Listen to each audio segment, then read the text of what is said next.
Please subscribe to Face TV Africa and turn the notification on. Face TV Africa, ẹ jọ̀ọ́ ẹ subscribe, hete. Face TV was Swoby.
She can dance more than me. So today is her day. She will leave and follow. Yeah, let's go. Emma is in she shop here. Oh yeah, Coco is okay. Let's go.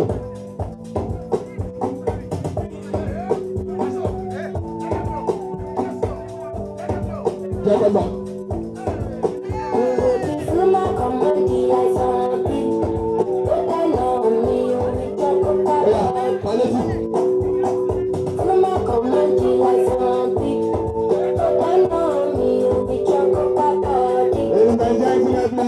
Together for Mercy, Aigbe. Thank you. Mercy. Everybody don't come out. One minute, please. Mercy, you can have your seat, okay? First and foremost, please, I want to, give a special shout out to all our colleagues in the house. Yeah, I can see Iyabo Ojo, Media Faithia Balogun is coming in. Aisha Lawa. Mustafa, Eniola Ajao, Kenyani Baba. Quite a number of us are here. Yo. Okay, guys.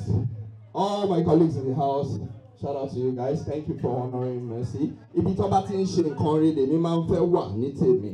that's why I'm here today. All right, guys. Number one. Are you sure? So thank you guys for coming. Majority of people have come here to say good things about Mercy. Ṣé Mercy ò ṣe nǹkan tí ò dárí ni? Ṣé Mercy ò ṣe nǹkan tí ò dárí ni? Mercy ya wèrè gan o. Ẹ̀yin tèmi ṣe mo parọ́. Mercy ya wèrè gan o. The very first encounter I had with her tó gbóná gidi. Ó ti ṣẹ̀ mí ká tó wọ set.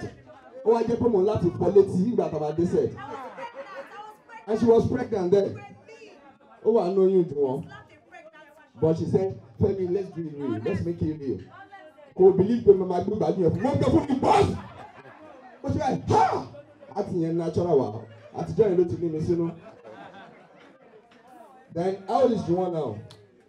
Juwan is 11, so 10 years after, she met me on set. They were meant to tie me to a tree. Mercy retaliated, you can imagine. After 10 years, Mercy. That alone, my two set contract in political so 2-1 now, right? 2-1. We consider my appetite.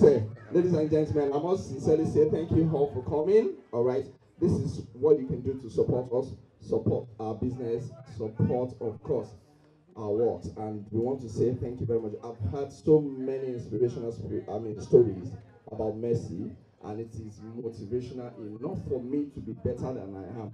Okay, so Mercy, keep up the good work. God will continue to bless you. And for everybody present here today, we say thank you for coming. God bless you guys. Sincerely, root of tomorrow. Thank you very much, ladies and gentlemen. You go. Please subscribe to Face TV Africa and turn the notification on. Face TV Africa, subscribe, Face TV was Swoby.